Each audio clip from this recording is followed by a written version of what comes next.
"Well, Mr. McVitie, shall we give you a fashionable haircut today?" Jenny cheerfully asked her client, looking in the mirror. She didn't mind that the elderly man used to come to the hair salon just to chat. He didn't really need a haircut. Jenny was his only friend, and he dropped by the salon to exchange a couple of phrases with her. The young woman was always friendly and never refused the elderly man a cup of tea. Jenny could keep up any conversation and was also very attractive. "Mr. McVitie, you really like our Jenny," joked the other hairdressers. "Maybe you should propose to her, because she's been a bride too long." "I would if I were 40 years younger. Jenny is a good girl, but it's too late for me to think about marriage now," joked the elderly man. "But I want to introduce Jenny to my nephew. She's shy, but he's a perfect guy, I swear." "Why can't he find a wife for himself?" the other women teased him. "Maybe he's ugly or disabled." "No, he's healthy. Robert is a good guy and not crooked at all. He's got enough health for 3 people. He works as a firefighter. He's brave in everything, except when it comes to women. As soon as he sees a girl, he loses his tongue and can't say 2 words. But you like it when men approach you with beautiful speeches, don't you?" "That's right, Mr. McVitie," Jenny smiled. "We girls become stupid like that when some ladies' man pours honey in our ears. Maybe your Robert is a good guy, but forgive me, I don't want to meet him. I'm not ready to find my own destiny by such way. I want to find my prince by myself and fall in love at first sight. And maybe I'll regret it later.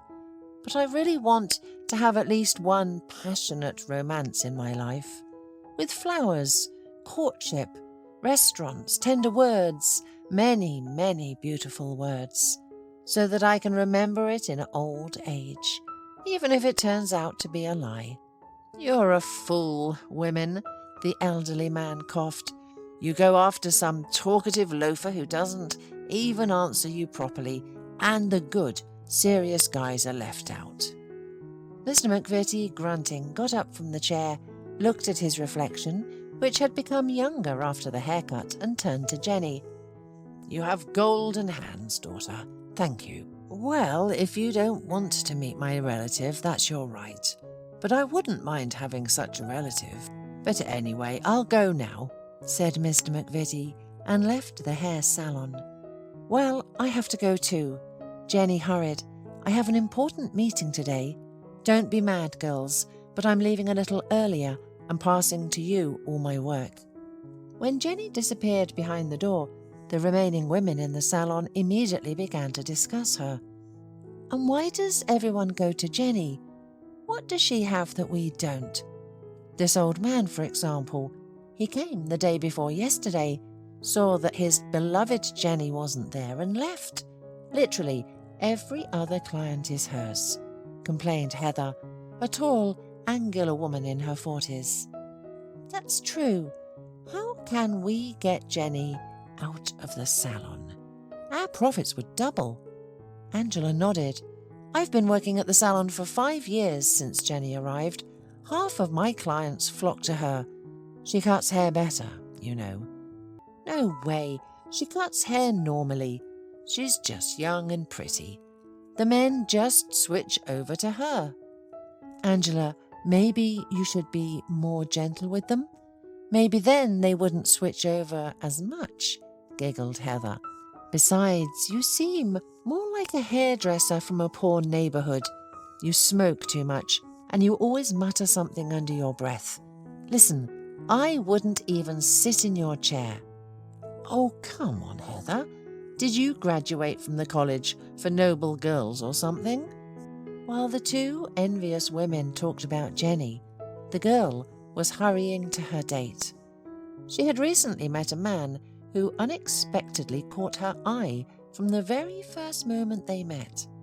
Stephen made an impression as a serious and responsible person, but he wasn't a bore. He knew how to court a woman and showered Jenny with compliments. She liked that he was passionate about his work, but always made time for her. Handsome, well-groomed, in a nice car, with a nice job and income. That's precisely how Jenny imagined the man of her dreams. They had only been seeing each other for a few weeks, but the girl was already ready to follow her prince to the ends of the earth. Mr. McVitie is so funny, Jenny thought about her conversation with the elderly man. He's always trying to set me up with his nephew. But really, how could he know that I'm not really listening to him? All I can think about is Stephen. I wonder where we'll go today. To a restaurant, or will he invite me to his house? The romance between Stephen and Jenny developed quickly. It seemed like they were head over heels in love with each other and couldn't live without their other half. Stephen showered Jenny with gifts, luxurious bouquets, and eventually gave her the coveted box with the engagement ring adorned with a beautiful diamond. "Oh, girls," boasted Jenny to her co-workers at the hair salon the next day, "it seems like I'm getting married. My Stephen proposed to me." The naive girl couldn't understand that her joy and happiness annoyed her jealous colleagues. Excitedly chattering, she told them about the upcoming wedding and as proof showed everyone the ring with the precious stone. "Well, why is this fool so lucky?" Heather and Angela whispered maliciously. "Now she's even grabbed herself a rich man. She must be a witch, no doubt." "Well, maybe now she'll leave the salon and we'll get her clients." "That's right, and this rich guy will soon leave her. All these rich guys are the same. They use young bodies and find themselves a new beauty." But Jenny didn't have time for gossip. She didn't listen to anyone, and she literally flew, elated with her happiness. Finally, a bright streak had come into her life after everything had gone wrong for so long that she had even stopped waiting for someone to turn on the light at the end of this endless dark tunnel. She always lived a very simple and even poor life. Her father left the family when she was only 3 years old, and her mother raised her alone. They lived in tiny apartments in densely populated, high-rise buildings. When Jenny turned 16, she finished hairdressing courses and started working. All the money she earned in the first few months went towards renting an apartment in a better neighborhood. Although this housing was not very much different from their old apartment, for all 16 years of her life, Jenny understood for the first time what it was like to live in a not-so-crowded building. Nobody hovered over her, and they didn't have arguments in the middle of the night right behind the wall. Jenny thought that now everything would work out for her and her mother. But it was not to be. Jenny's mother became ill. At first, they didn't pay any attention to her frequent indispositions, but after 6 months, doctors diagnosed her with a terrible disease, cancer, and everything went downhill again. Now Jenny worked like crazy, trying to earn something for her mother's treatment, but all to no avail. Her mother died a year later, leaving the girl completely alone. Her beloved work saved Jenny from loneliness. Jenny loved cutting people's hair. She did it with love and great enthusiasm. People felt it and always went to her with pleasure. At work, Jenny was distracted and forgot about her troubles, at least for a while. No one among outsiders could suspect that the smiling, friendly girl was sorrowful and unhappy inside. Until she met Stephen, Jenny's relationships with men somehow didn't work out. She constantly met either lazybones who did not know or did not want to provide for themselves, preferring to hang on to their parents, or guys who wanted to dominate and subjugate the freedom-loving Jenny. One of the last suitors even admitted that he had beaten his partners more than once if they couldn't please him in something. Jenny didn't wait for her turn and stopped all relations with him. But when she was almost totally disappointed in men, Stephen appeared on the horizon, the man of her dreams, a knight on a white horse, or rather, a white Mercedes. And now he had proposed to her. Happy Jenny said goodbye to her tiny apartment and moved in with her fiancé. She got to know Stephen's parents and even found a common language with his mother. "Jenny, you know I'm a doctor. I think it would be a good idea for both of you to undergo a medical examination before the wedding. You are future family, and I think there are children in your plans. So, to consciously approach the issue of having children, you need to be examined immediately to know all the pitfalls in case anything happens." Jenny was a little scared by the pressure from her future mother-in-law, but Stephen just laughed. "Jenny, my mum has her own quirks, like any other person. This is one of the most harmless, I'll tell you. It's not a bad idea to undergo an examination, to be honest, and my mum will help us with this. She has plenty of acquaintances at the clinic. They will arrange something for us at the highest level." Jenny didn't want to argue with her future in-laws, especially since she understood that her mother-in-law was right in some way. "Well, kids, you're perfectly healthy, and as a mother and a doctor, I can give you my blessing," said her mother-in-law with a smile after a while. Jenny tried to smile back at her, even though she didn't trust the cunning woman very much.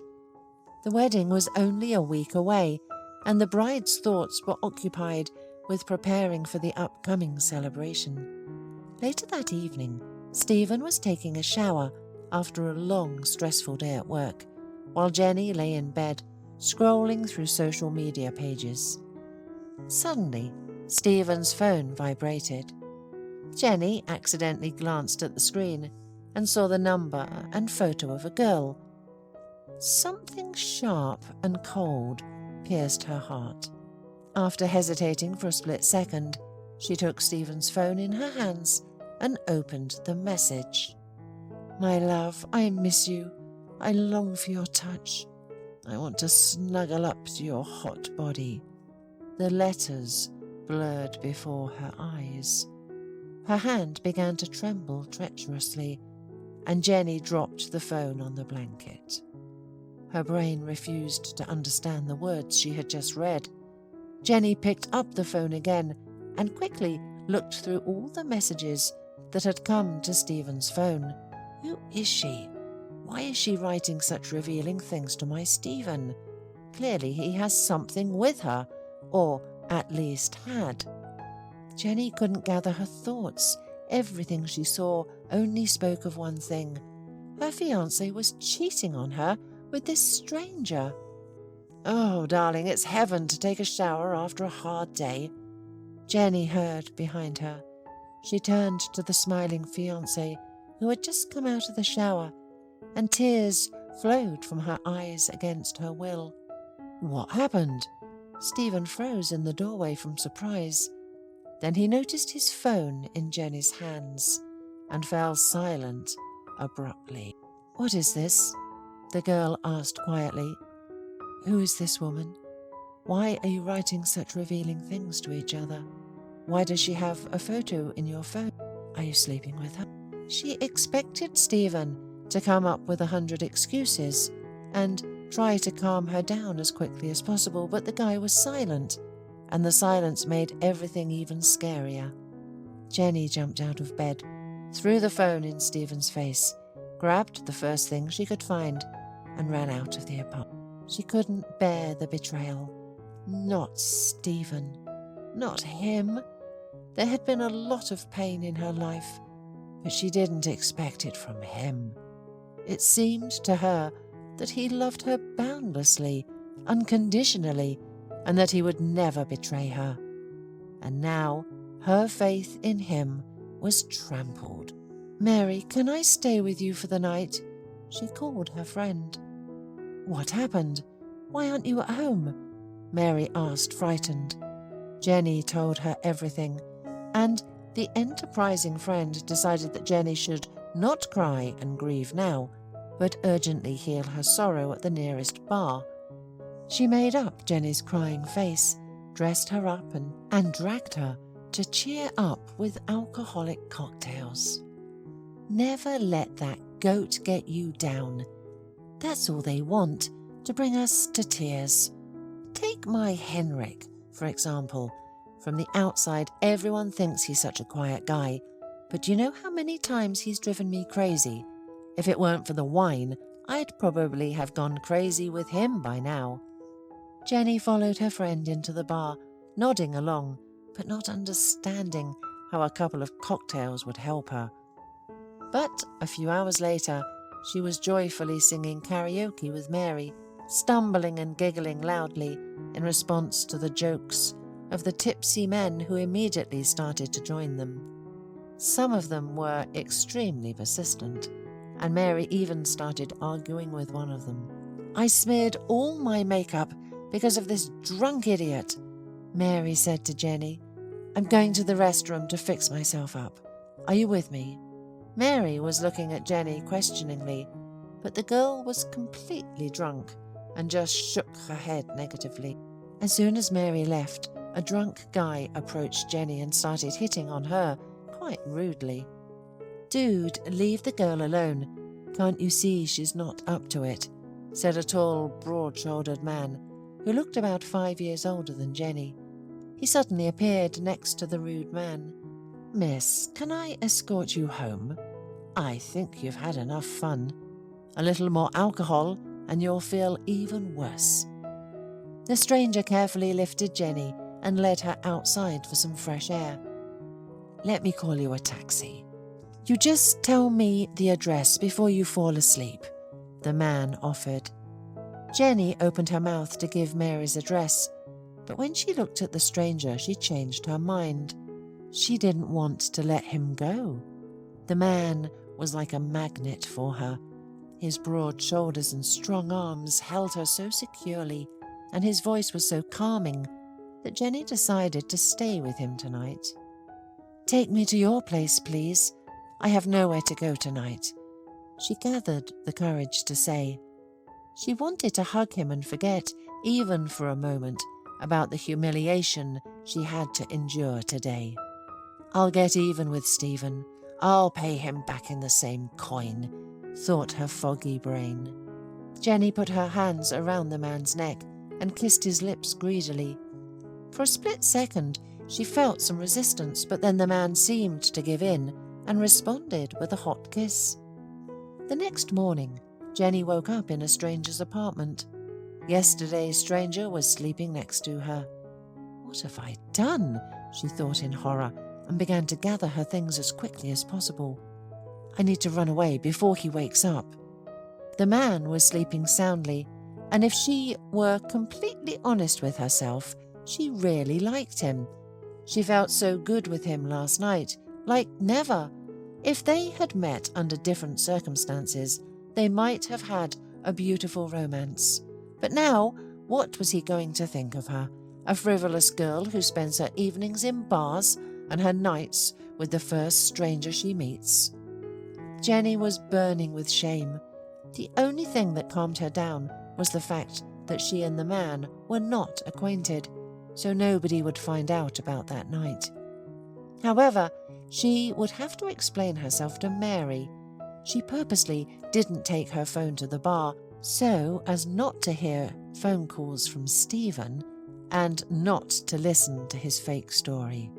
It was not easy to speak with Mary.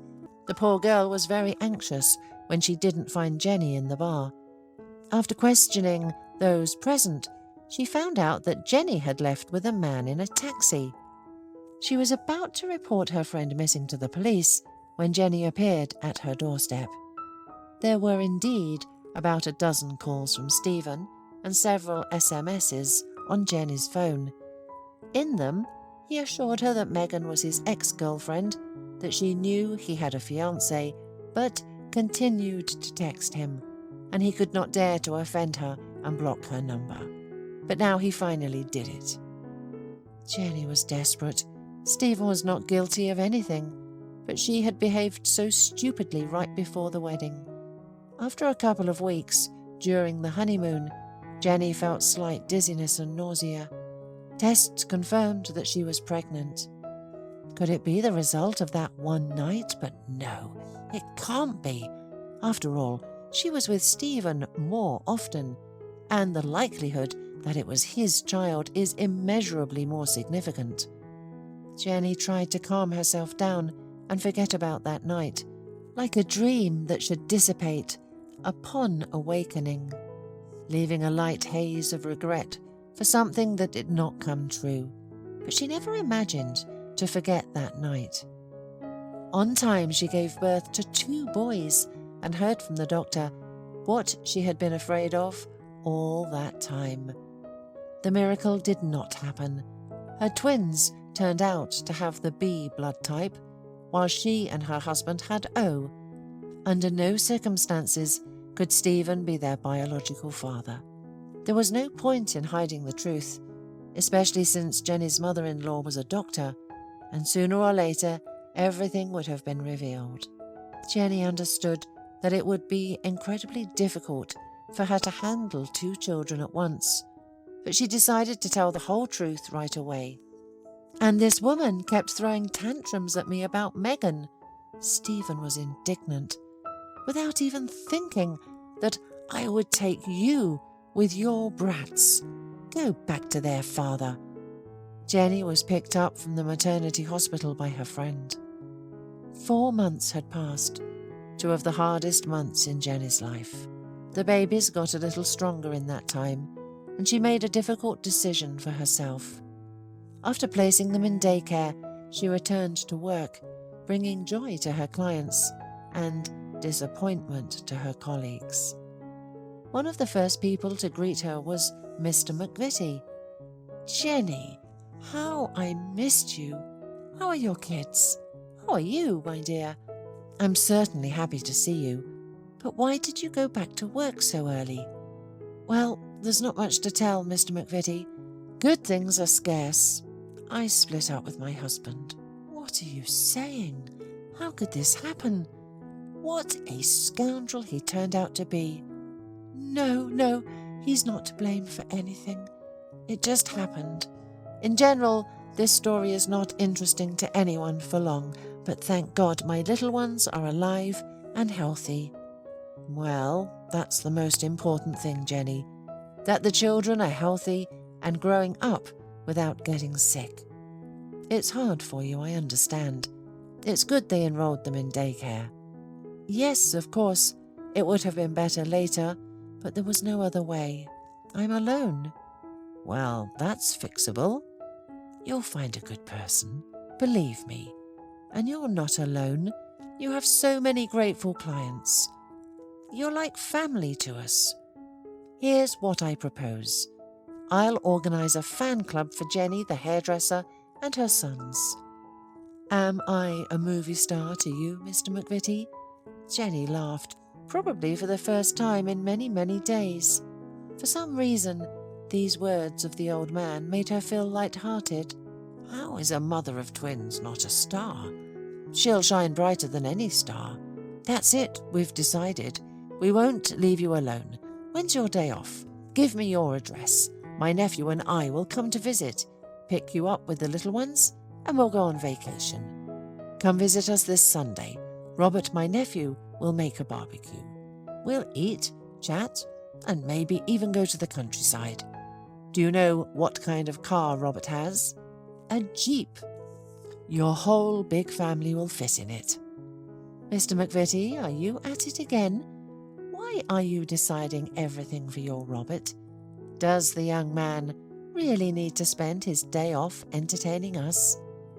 "I'm not trying to match you up with him. I'm just inviting you over. I'm a great cook myself." "All right, we'll be there for you at 10 on Sunday. The verdict is final. No appeal." "Oh, if only I could shed 40 years, said Mr. McVitie, and ran off to his business. The entire hairdresser burst out laughing. "What an old man! Look, Jenny, If his nephew takes after him, don't let him go. But where am I supposed to go now with my kids? Jenny waved her hand. However, Jenny put on her best dress on Sunday morning and dressed her little ones in cute outfits. Just in time, the doorbell rang. Jenny hurried to open the door and almost fainted.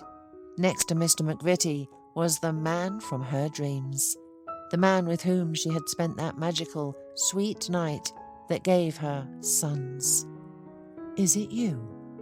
Jenny and Robert said this short phrase at the same time. "I don't understand anything. So you know each other?" Mr. McVitie was surprised.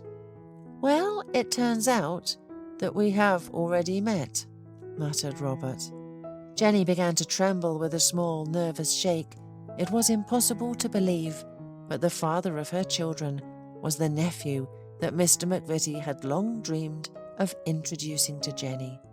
And it was happiness for everyone. Now her boys would not grow up without a father, and their young mother would not bite her tear-stained pillow at night. After all this, who can deny destiny?